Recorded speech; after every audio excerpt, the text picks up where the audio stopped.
Hi everyone, thank you so much for clicking on this video, especially on a beautiful spring day. Actually, I'm not sure when I'm going to post this. It might not be a spring day by the time I post this. Weather is a little bit unpredictable, especially in spring. Anyways, I'm Christine. I am the founder of Wayscape. For those of you who are clicking on one of my videos for the first time, Wayscape is a change management consulting firm based here in Ottawa. And essentially, I help leaders figure people out. And so I am fully of the belief that people are an organization's biggest asset, most important asset. And so I help leaders kind of figure that whole piece out, especially in change initiatives. I produce videos on a monthly basis. And in my videos, I talk about either change management, leadership, or personal development. Today, I want to talk about the 3 common pitfalls that I see that diminish the value of organizational change management. It's a big topic, I know, maybe even a bit controversial, but here it goes. So the first pitfall that I see that results in diminishing the value of organizational change management is compartmentalizing it in the hands of change practitioners and or external, internal or external. And so what do I mean by this is there is a tendency in organizations to view change management as the type of expertise you access and not as the type of expertise you cultivate. And so whether that be, I need change management, I'm going to reach out to consultants, or I need change management, I'm going to reach out to the change practitioners I have within my organizations who are typically centralized in a program, as opposed to I'm going to build that skill, that capability, that knowledge. So why is this an issue? Why is this a pitfall? So a few reasons. Oftentimes, if you're actually most of the time, and I'd love to hear an example of somebody's like, oh, I have an exception to that. What I've seen and experienced as a change management practitioner and consultant, you're accessing external resources who have no authority. And so they can only go so far in the help that they're providing you for a number of reasons. So that's issue number 1, is you're accessing expertise that have ultimately no teeth, no authority, which diminishes the value of it. The other, and this is maybe even the bigger issue that I see with this, is the accountability for driving change falls in a sort of no man's land when in this type of model. And so, if I'm leading a project, a program in an organization, and I go through the trouble of getting an expert, I could be of the mind of that person's going to make this change happen for me.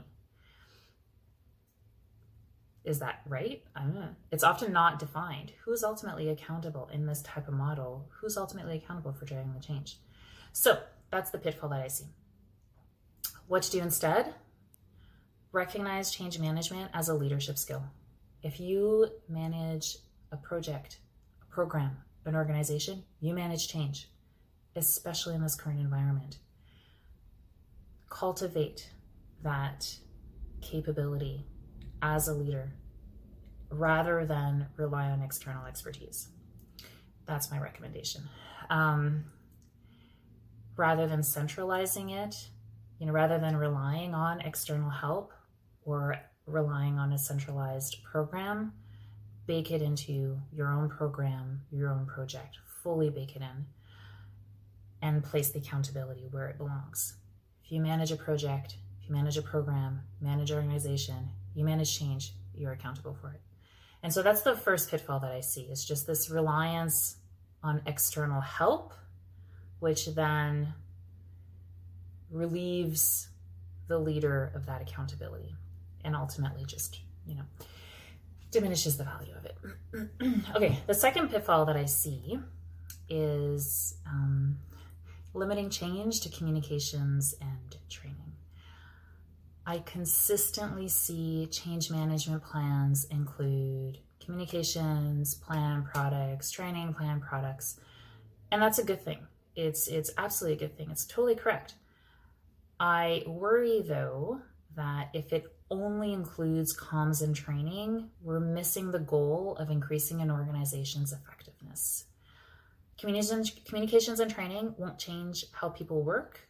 It will definitely not change how people behave. And the core of your challenge probably resides in how people work and how people behave. So you need strategies to tackle that. I especially see this tendency to reduce change plans to communications and training in the context of digital transformations, right? So we're rolling out a new piece of tech. We want people to adopt this tech. So we want to talk to them about it. We want to train them on this, and we want to provide them support after the fact. And it's great. You absolutely need this. But technology in and of itself won't solve your business problem. And so if your change management is limited to technology adoption, yes, you're going to get people to use this tool that you're rolling out, but that tool is going to get absorbed in the current way of working, which means you won't be further ahead. So what to do instead? Never lose sight of the business problem you're trying to solve. Be obsessed with the business problem you're trying to solve.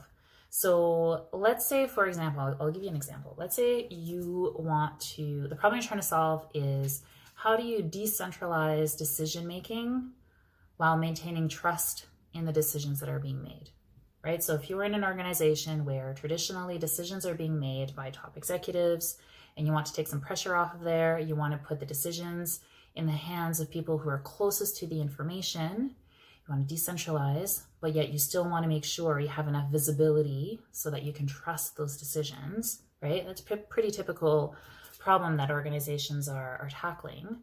Common strategy would be, well, we're going to invest in data and analytics, right? We're going to make sure that our decisions are data-driven so that ultimately we can trust those decisions. Okay, great. You can have the most state-of-the-art data and analytics platform. It will not solve your transparency and trust problem. Ultimately, that comes down to people. So your change management plan has to be focused on and obsessed with that business problem. It cannot lose sight of it. You cannot lose sight of it. Okay, this brings me to my third pitfall. This is a fun one. I often see organizations bank on technology to solve a culture problem. Organizations are continuing to invest in digital transformations. And it's interesting because there have been enough reports out there saying, the current stat is 70% of digital transformations fail. The number I heard last night at an event, in the public sector, 78% of digital transformations fail. And yet, we continue to invest in digital transformations to solve an effectiveness problem in our organizations. Now, I'm not saying that this is wrong. Technology solutions could be a huge enabler. My issue is that these technology implementations chew up all the bandwidth. They make it easy to lose sight of the business problem we're trying to solve. Our day-to-day is spent managing the integration, the alignment, the implementation of that piece of tech, and we're not thinking about anything else. We just don't have the bandwidth to. If I look back on a decade's worth of working in digital transformation, I can point to a number of instances where if we had done A, B, C to address gaps in the operations, that would have moved the needle forward.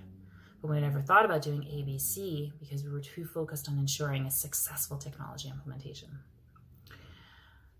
So what to do instead? Again, focus on the business problem. Be obsessed with that business problem. Examine how your operations, your current operations, are contributing to that business problem. Develop some theories, run some experiments, solution a few things to prove out your theory. You can run it as a 12-week project. Focus on incremental changes by improving your operations and then see where that takes you. Now, there is nothing sexy about operations. I think that's common knowledge. But if you roll out your technology implementation without paying any attention to your operations, nothing meaningful will have changed. So there we have it. 3 common pitfalls that I commonly see in attempts to drive change in an organization and attempts to make an organization more effective. I'd love to hear your thoughts on this. I'd love to hear if you've seen similar things, or if you've seen the complete opposite. If you've been in situations where what I've just said as a pitfall actually completely worked for your organization. I'd love to hear about it. If you would like to know more about how to run a 12-week project as an incremental change, as a small change to build on, contact me. Happy to chat, happy to give you some examples from previous projects. And so, yeah, there we have it. I hope you enjoyed this video. I hope you enjoy the spring weather, and I'll be back soon with another video.